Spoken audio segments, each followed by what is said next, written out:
Hi, welcome to our third edition of our YouTube online study of Matthew. Today we're going over chapters 17 and 18. Actually, this is just an introduction for chapters 17 and 18. So with all that in mind, we'll take a look at the study of Matthew, Matthew 17, and hopefully you can read through it and do these questions. This week's study in 17 begins with the transfiguration of Jesus. Jesus invited his disciples, Peter, James, and John, to go with him up onto a mountain. And there on the mountain, Jesus takes on a glorified form, and he meets with Moses and Elijah.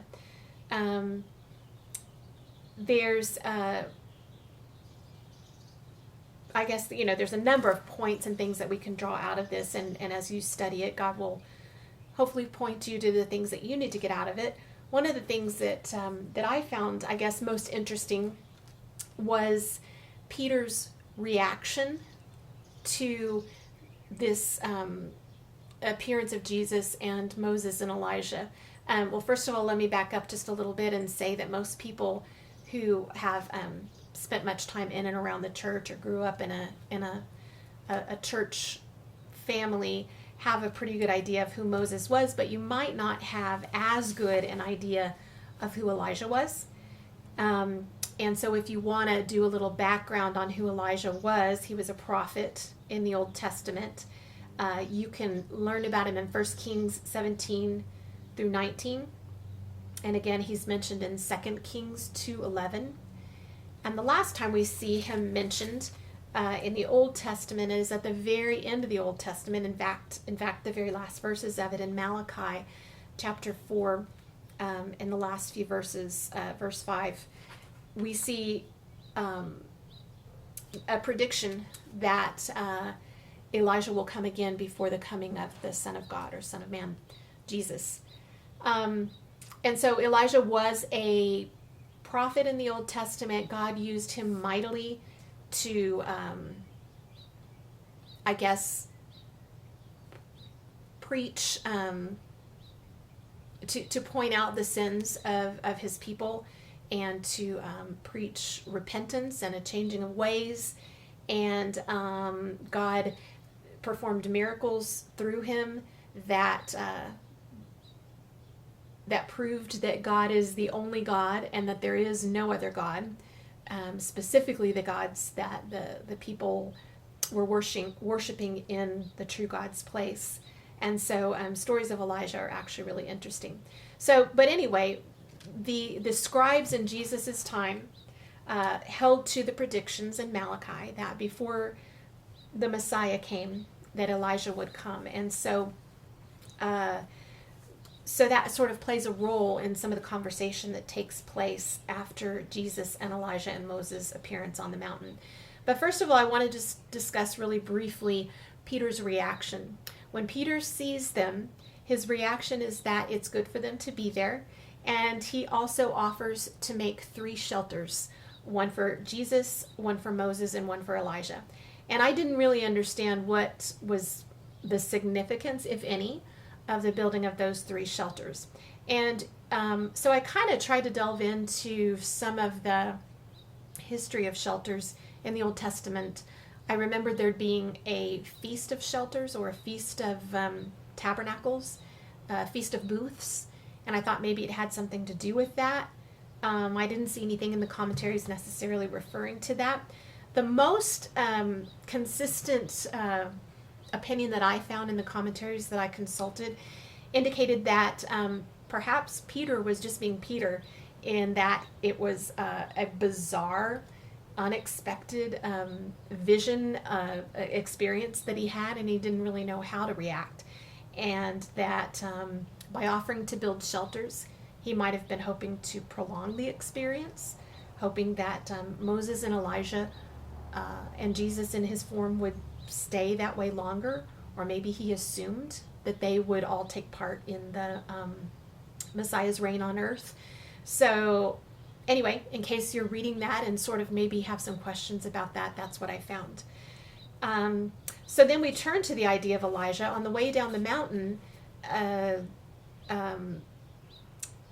the disciples question the idea or the prophecy that Elijah would return first before the Messiah comes. And Jesus' response to that is that Elijah actually has returned, and that he returned basically in the form of John the Baptist, that or not in the form of John the Baptist, but that John the Baptist fulfilled the purpose by coming, I guess you could say, in the spirit of Elijah. Anyway, he fulfilled the purpose of Elijah. He fulfilled that prophecy. Let's see, what else did I want to mention about this? I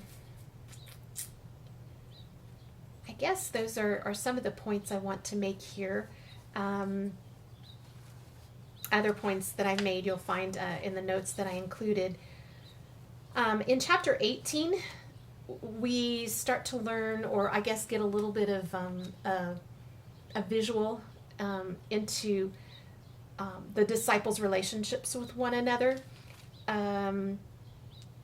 We see men who were living in close proximity to one another, who had a lot of time to talk, I guess, as they went here and there, and who had a lot of shared experiences and unique experiences, being that they were with the Messiah. But we start to see what I think looks like them sort of rubbing up against each other. In chapter 18, the literally, what it seems to be very quickly on the heels of Jesus's first prediction of his death, in which I think was in chapter 16. Very quickly, we see the disciples arguing about who's going to be greatest in the kingdom of heaven. And so that's one of the things that is addressed in this chapter. Also, there's a response. Let's see, what am I trying to say? Well, I guess this whole chapter just kind of brings to light sort of human selfishness and sin and warped thinking that we see in the disciples. And we also learn a little more about how severe God treats sin and views sin, and also how serious he takes forgiveness, both received and extended, how important that is. Let's see, notes that I wanted to bring out here. There are some confusing things, again, that I did consult some commentaries about, specifically in verses 18 through 20, where it's dealing with the binding and loosing of things on earth and in heaven. This is challenging to know what it's referring to. And from what I read, it seems to be an extension to the entire community of believers. The authority that was given to Peter that we read about back in chapter 16, verse 19. There again, the binding and loosing of things in heaven and on earth in chapter 16 is directed specifically at Peter. But now in chapter 18, the commentary suggests that it's an extension to the whole community of believers of all of their authority to exercise discipline over right and wrong behavior in the kingdom. Right after this binding and loosing discussion, Peter asks how many times he should forgive his brother. And I tend to wonder if this does have something to do with, just arguments and difficulties going on among the disciples. Or maybe it's because whatever this authority is for discipline of right and wrong behavior, maybe Peter just really wants to pin it down. He wants to know the exact parameters since he sees that they have some authority here. He wants to get it out or get it right. But whatever whatever he's looking for with this question, he asks how many times they should forgive. And most people probably know Jesus' classic answer, not just 7 times, but what does he say here? He says not just 7 times, but okay, here it does say 70 times 7. So basically that's meaning an infinite number of times. That's a hard lesson. That's something that's hard for us to do. But right after this, Jesus comes back with a parable that is kind of unsettling in a way if you think about it, because it's incredibly convicting and very straightforward about the importance of us forgiving one another. The parable is about the unforgiving servant, the servant who is forgiven a huge debt, but then who goes off and does not forgive a much lesser debt from someone else. And so my thought about this was that the parable might indicate, in some ways, may have something to do with the answer that he gives Peter. I feel that it does, I'm sure, since it comes right after. That once we truly understand the depths of our own forgiveness, what we've truly been forgiven, the question of how many times to do this is kind of not an issue anymore. If we can get straight just what forgiveness means and what we've been forgiven for, and the depth and length of the forgiveness that we've been given, that question of exactly how much kind of fades into the background. It nullifies that question. So I'm trying to think if there's anything more that I wanted to share with you.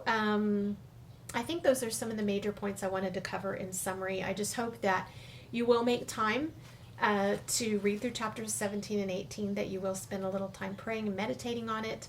I hope that that you'll have a look at some of the questions and thoughts that I've provided, and that as you spend time thinking about those, they'll spur you on to just consider things more deeply.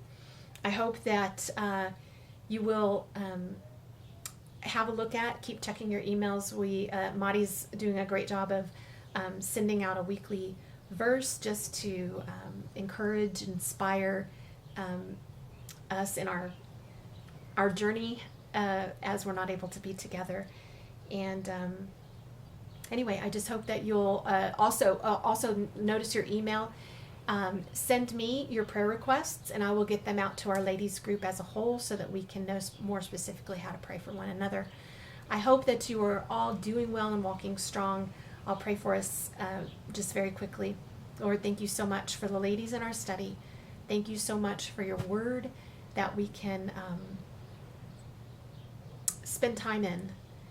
Thank you that you speak to us through it and we can learn more about you. And Lord, in these strange times that we're going through, bring us back to you. It's easy for me to become isolated when I'm not in the presence of my fellow believers. And perhaps it's easy for other ladies and people in our church to feel that as well. I feel like, Lord, I need the prayers of my brothers and sisters. I need the praises and worship. I need the encouragement. I need to hear the experiences of others in order to just keep me coming back to you, to the source of it all.